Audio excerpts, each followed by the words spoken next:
किसानी बाई भाई का कर ले किसानी में कठो बीड़ी उड़ी लगी आदि तोर चल गई किसानी बाई हमर घर के नहीं पीवेगा गाड़ी ओड़ी अच्छा गांजा तो पिए थोड़ी गांजा नहीं पीवेगा तो कच्ची उच्ची थोड़ा बहुत नहीं तो पाऊ आऊ ले थे कुछ नहीं लेवा अब तो बढ़िया में तोर घर वाला ले सुन किसानी बाई काहे सफेरा बाबू अरे ले कहना आज देख ले किसानी में तो ले चल के आज को दूर हमारा हमार घर नहीं है सफेरा बाबू को नो अरे सुबह भर भी देवे पहली भर देवे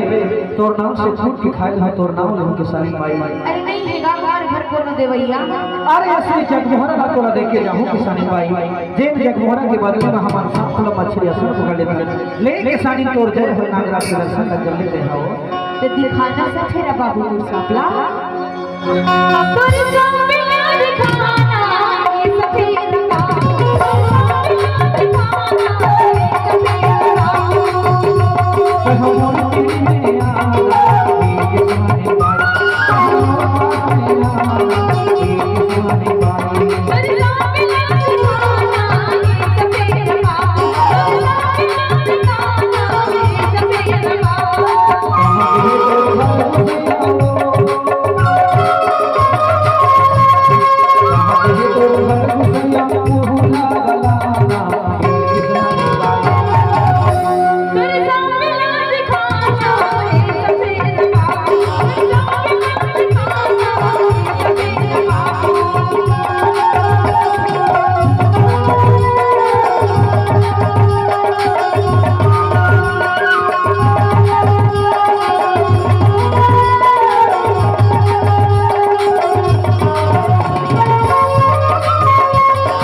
घर के आज तो दूर आया हूँ किसानी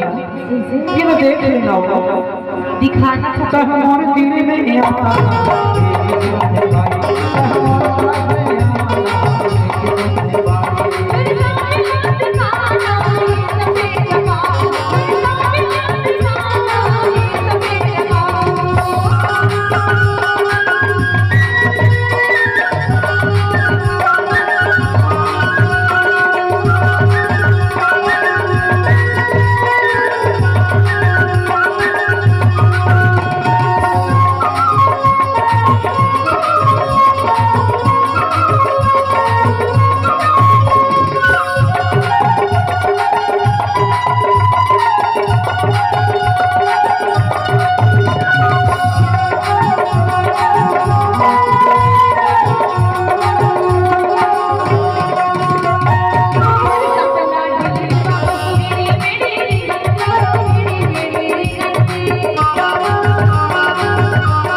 के सामने घर के आगे और दोनों में चढ़ रहा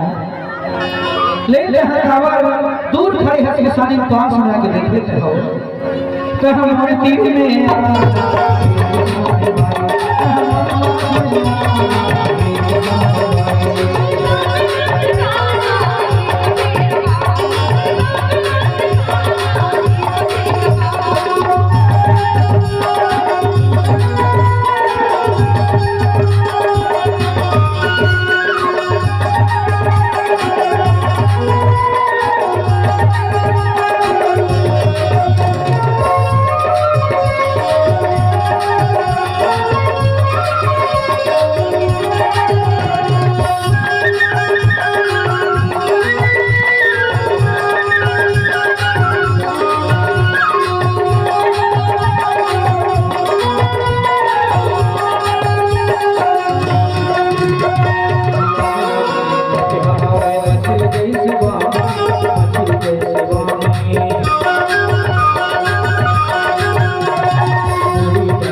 बाई तुर का प्यार